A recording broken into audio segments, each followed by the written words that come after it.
Forget profit, forget strategy, forget share price, forget growth. That's how the best execs think differently. Am I being serious? You bet I am, and here's why. But before we get into the nitty-gritty, take a second to hit the subscribe button below for regular videos on Leadership Inside Out.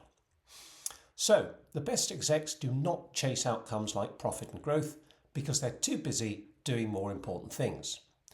Now, I'm not suggesting that profit, etc. aren't important. I'm well aware that without a profit, you don't have a business. Without a strategy, you have no idea where you're going and how to get there. But there are other, far more critical things to focus on, which we'll get into shortly. Before we do that, let's do a quick exploration of why focusing on the wrong things causes havoc and failure. If your focus is profit, every resource that you have will look like an overhead, an expense. Why? Because we've had it ingrained in us that expenses should be minimized to maximize profit. So you'll perceive the salaries you pay as a burden, the marketing budget as a money pit, and travel as a necessary evil. Two things emerge from this perspective. One, you'll do your damnedest to suppress them, even though they are engines of growth. Two is more insidious.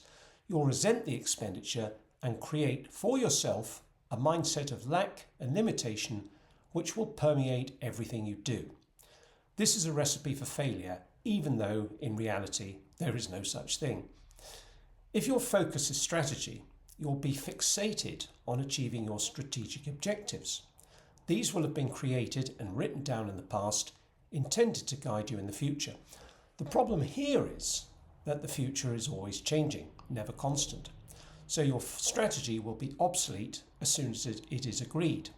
Again, this is not a reason for ignoring strategy. Every organisation needs one, but it has to be seen for what it is and not allowed to dominate.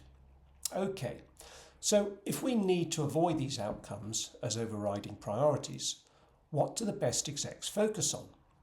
They focus on process. Or to use a tired but accurate cliche, they focus on the journey, not the destination. Let's do a quick thought experiment. Let's apply these various perspectives to our lives. You know, the one you're living now, the one that lasts, if you're lucky, 80 years or more.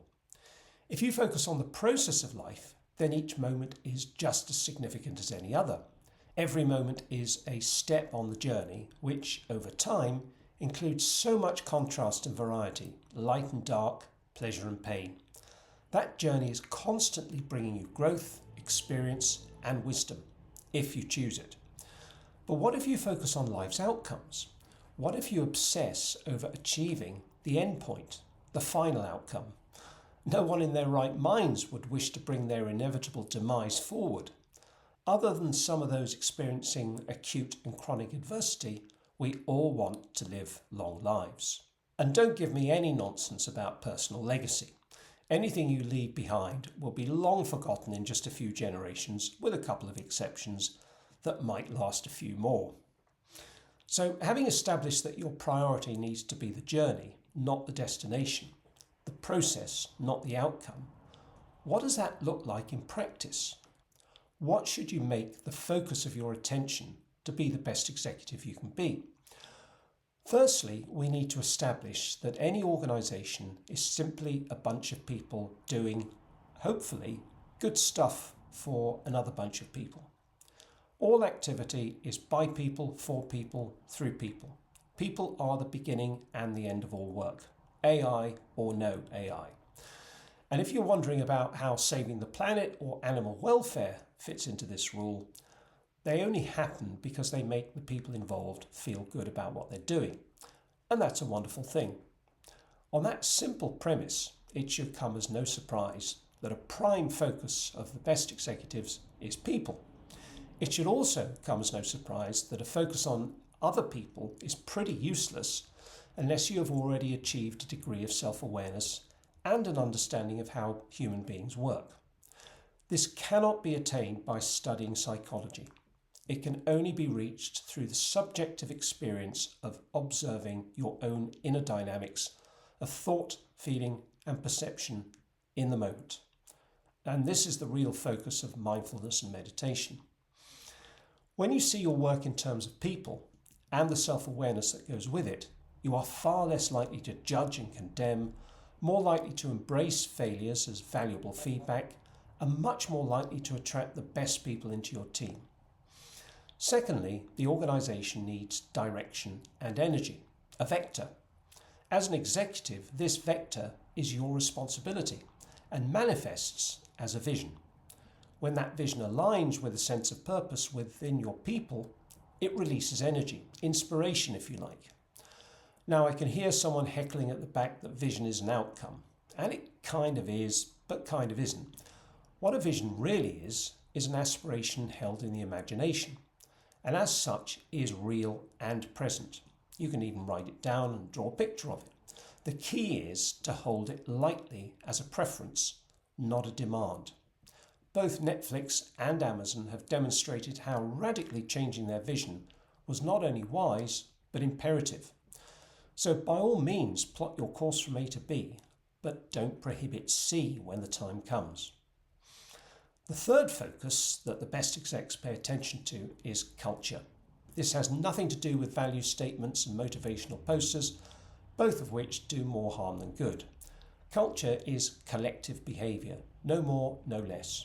It's about the executive realising that the culture in their team or organisation is a direct reflection of their own behaviour. And critically, behaviour includes not just what you do and say, but also what you don't do and say. One example of great cultural engineering is to show continual appreciation of the work going on around you. But what about challenging behaviour when it's not aligned with the vision? Paradoxically, this becomes much easier when there is a continuous flow of positive communication, as opposed to making interventions only when things go wrong. We all know what that feels like. So there we have, in a tiny nutshell, 3 of what the best executives, leaders and managers focus on. They are people, vision and culture.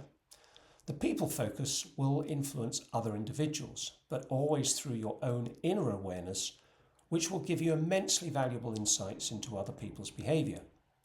The vision focus will maintain the energy and direction of the organisation, which it will need when the inevitable challenges arise. And the culture focus will ensure that the collective behaviour you aspire to will permeate your whole team or organisation. And funnily enough, profit, strategic objectives and growth, etc. tend to look after themselves rather well when these other executive leadership responsibilities are given priority. This is not an exhaustive list by any means. There are more, but it's a damn good start. If you found it valuable, hit the like button, subscribe to my channel, and I'll see you in the next video.